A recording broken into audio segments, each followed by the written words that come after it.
What is up, guys? It is Adrian Enschel back with another YouTube video. If you've clicked on the video, you already know what we're talking about. We're talking about cutting. And I don't really like to have long introductions, so let's kind of just get right into it. First off, are you the right candidate for a cut? And I think it's something that a lot of people overlook. To go for a cut, I think you should have been in a caloric surplus for a pretty sufficient amount of time, 6 to maybe 12 months.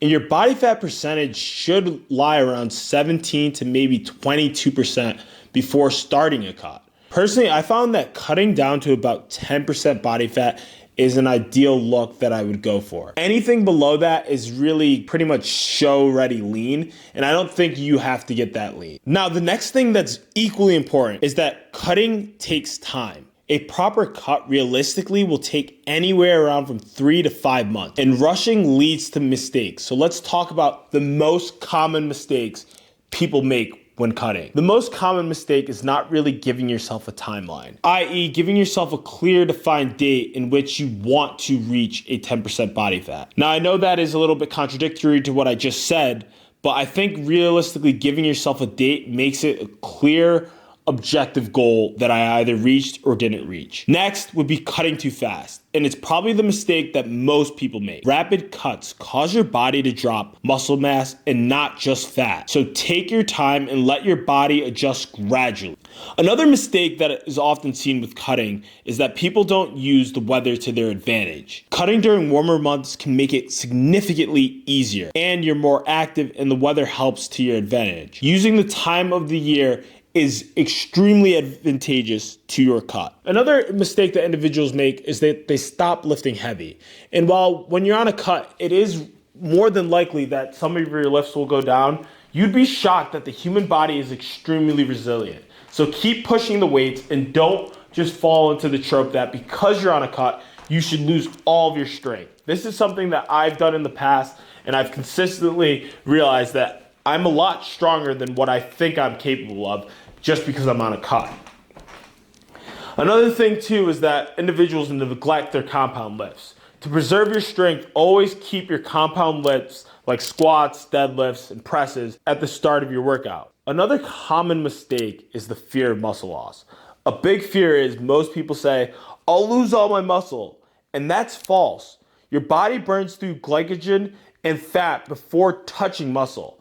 Muscle is your body's last energy resource. Now, let's talk about macros and nutrition. There's no one size fits all to this answer here. Everyone is different. For starters, macros stands for macronutrients, and they are your proteins, which are 4 calories per gram, your carbs, which are 4 calories per gram, and your fats, which are 9 calories per gram. And if you have a hard time remembering that, you can just think that fats are double the energy. Some bodybuilders go high in carbs, some go high in proteins. For example, Tom Platz went all the way up to 60% in carbs, and Frank Zane went all the way up to 60% in protein. Personally, I go with 60, 30, and 10 as protein, carbs, and fats respectively when leaning out. All macros matter, and none of them are really more important than the others. Think of them all having a synergistic effect, helping you reach your end goal. Carbs fuel your workouts, fats regulate your hormones, and protein repairs and maintains the muscle. Now, for the protein, let's really narrow in on this because I found that 1 to 1.2 grams per pound of body weight should be your ideal goal. And I don't want to dive too much into this, but a lot of people do get worrisome with how much protein that they should consume in a meal. And I would say to not really worry about that. When it comes to your protein, your body can actually absorb all of it. The real question actually becomes how much can your body use, but let's not go into that in this video. Let's talk about how the hell do we start this thing. Now you have two options. Option one is slower and it's more flexible, but that is to not track anything. You don't have to track everything to get lean. Many old school bodybuilders didn't. They used the mirror, but it's slower. Option two is faster and it's more precise. And that is you track everything. You can use apps like MyFitnessPal.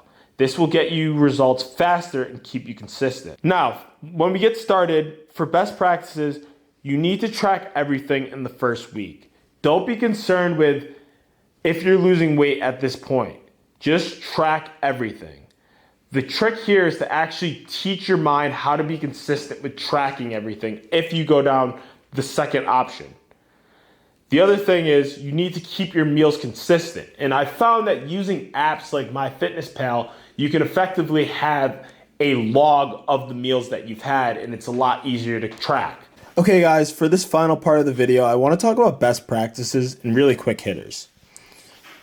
First is to weigh yourself daily and at the same time every morning for accuracy. Doing it in the morning is great because you'll be waking up during a fasted period, which will be an accurate representation of your body weight. Second, for cardio, aim for about 120 to 150 minutes per week. And on leg days, do your cardio before the workout. As a side caveat here, don't sleep on walking. Walking alone can be a powerful fat loss tool and could be a whole video in and of itself. Third, utilize refeed days. Give your body and mind a break with a refeed day or even a week to stay sharp and avoid burnout.